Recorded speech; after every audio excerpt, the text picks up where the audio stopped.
अस्सलामु अलैकुम रहमतुल्लाहि व बरकातुहू। नहमदुहु व नुसल्ली अला रसूलिहिल करीम, अम्मा बअद। अऊज़ु बिल्लाहि स्समीइल अलीम मिनश शैतानिर रजीम, मिन हम्ज़िहि व नफ़्सिहि व नफ़्ख़िहि। फ़मन ततव्वअ ख़ैरन फ़हुव ख़ैरुल लह। हज़रात मोहतरम, सदक़ा फ़ितर के मुतालिक आपके सामने अहकाम व मसाइल बयान किए जा रहे हैं। पिछली नशिस्त में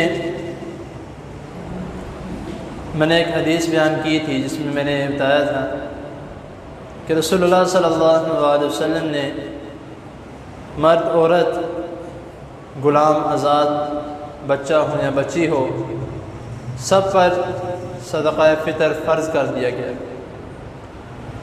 अब जो घर के अफराद हैं या घर में रहने वाले हैं, उनके तो समझ में आता है कि उनका जो फ़ितराना है, सदक़ा फ़ितर है, वो उनके जो वालिद हैं या घर का जो सरबराह है वो उसका निकालेगा।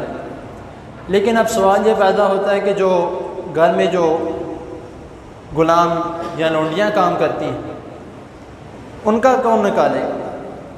उसके मुतालिक भी रसूलुल्लाह सल्लल्लाहु अलैहि वसल्लम ने उस मालिक को हुक्म दिया है जो उसके ऊपर सरपरस्त है, जिसके घर में वो बच्चा रह रहा है या बच्ची रह रही है, कि उसका सदक़ा फ़ितर भी जो है वो वही निकालेगा। अब इस तरह नहीं होगा कि अपना जो है वो अच्छा खासा निकाल लेगा, लेकिन जब उसकी बारी आएगी तो उसका छोटा थोड़ा बहुत निकाल के तो वो दे देगा। ऐसा नहीं है, वो आपके घर में काम करता है, जो आप खाते हो वही वो खाता है, तो उसी हिसाब से जितना अपना निकालना है वही उसका निकालना है। और ये नहीं कि उसका निकाल के फिर जब महीने बाद उसके वालिदैन को जो उसकी पेमेंट दी जाती है, तनख्वाह दी जाती है, उसमें से निकाल लेना, ये तरीका नहीं है। ये मालिक के ऊपर फ़र्ज़ है, तो मालिक के ही इसको जो ज़रूरी है वो मालिक ने निकालना।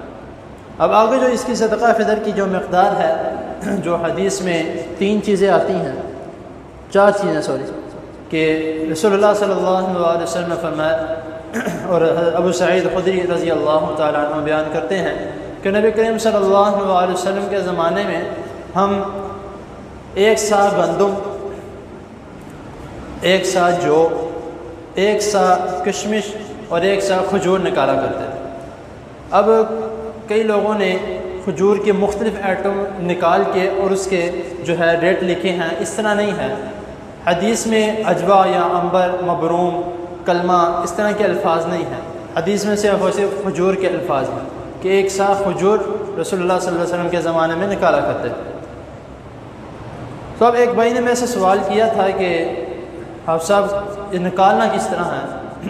निकालता तो अल्हम्दुलिल्लाह सबको आता है, लेकिन हर कोई अपनी जान छुड़ाने की कोशिश करता है माज़रत के साथ। लेकिन इसका जो सबसे बेहतरीन तरीका है कि आप अगर सारी चीज़ें इस्तेमाल करते हैं, जो भी इस्तेमाल करते हैं, गंदम भी इस्तेमाल करते हैं, किशमिश भी इस्तेमाल करते हैं और खजूर भी इस्तेमाल करते हैं, तो इन सब का जो है वो जो एस्टिमेट है वो निकाल के आप उसके हिसाब से अपने दे सकते हैं। जो मैंने निकाला है उसके मुताबिक तो तकरीबन जो सारी इस्तात के मुताबिक, यानी कि जो अच्छे खासे रोटी खाते हैं, चावल खाते हैं और अच्छी क्वालिटी के चावल खाते हैं, उनका तकरीबन 1000 से 1500 के दरमियान बनता है। जो मैंने एस्टीमेट निकाला है, बाकियों का मुझे पता नहीं, तो मैंने एस्टीमेट निकाला है जो चावल वगैरह या अच्छी चीज़ें खाते हैं, गोश्त खाते हैं, चिकन खाते हैं, तो उनका जो तकरीबन बनता है 1000 से लेकर 1500 के दरमियान। इससे कम मैं उनको इजाज़त नहीं दूंगा और ना वो खुद अपने आप को इस बात की इजाज़त दें, क्योंकि जब वो खुद अच्छा खाते हैं तो देने वक्त भी अच्छा ही हाथ रखना चाहिए। और अब एक शख्स वो है जो मामूली खाता है, यानी कि दाल रोटी से गुजारा करता है, तो उसका जो तकरीबन जो एस्टीमेट निकाला गया है, जो यानी कि मैंने निकाला है, वो तकरीबन 300, 400, 500 इससे इसके दरमियान जो वो जितनी उसकी इस्तात है, जिस तरह मैंने आयत करीमा तलावत की थी, फ़मन ततव्वअ ख़ैरन फ़हुव ख़ैरुल लह, कि जितनी उसकी इस्तात है, जितना उसको अच्छा लगता है वो उसकी निकाल के दे सकता है। और आखिर में आके जो जिसके पास बिल्कुल ही कुछ नहीं है, अब हम हर कोई एक मोहल्ले में रहता है, एक सोसाइटी में रहता है, उसको पता होता है कि किस घर में कुछ भी खाने को नहीं है। सारे घर वाले, जो सारे मोहल्ले वाले हैं, वो कोशिश करें कि अपना सदक़ा फ़ितर जो है, अपना फ़ितराना उसको जा के दें। अब उसके पास तो इकट्ठा हो गया, अब एक सोसाइटी में तकरीबन एक घर में 7, 6, 4 जितने भी अफराद रहते हैं वो अपना हिसाब निकाल के उसको देते हैं। ठीक है, अब उस घर में अगर 3 लोग रहते हैं, 4 लोग रहते हैं तो सबके देने से उसका घर तो पूरा हो गया, लेकिन जो बच गया तो उसके ऊपर फ़र्ज़ है उसका सदका फ़ितर निकाल के। तो ये तरीक़ाकार जो है वो जो रसूलुल्लाह सल्लल्लाहु अलैहि वसल्लम ने बताया है, तो कोशिश करें कि इसके मुताबिक चलें। और सदका फ़ितर जो देने की जो इसकी टाइम लिमिट है वो ईद की नमाज से पहले तक। हदीस के अल्फाज हैं कि रसूलुल्लाह सल्लल्लाहु अलैहि वसल्लम ने फरमाया कि जिस शख्स ने ईद की नमाज से पहले सदका फ़ितर अदा कर दिया उसका कबूल है। जिसने ईद की नमाज के बाद अदा किया उसका सदका है लेकिन सदका फ़ितर नहीं है।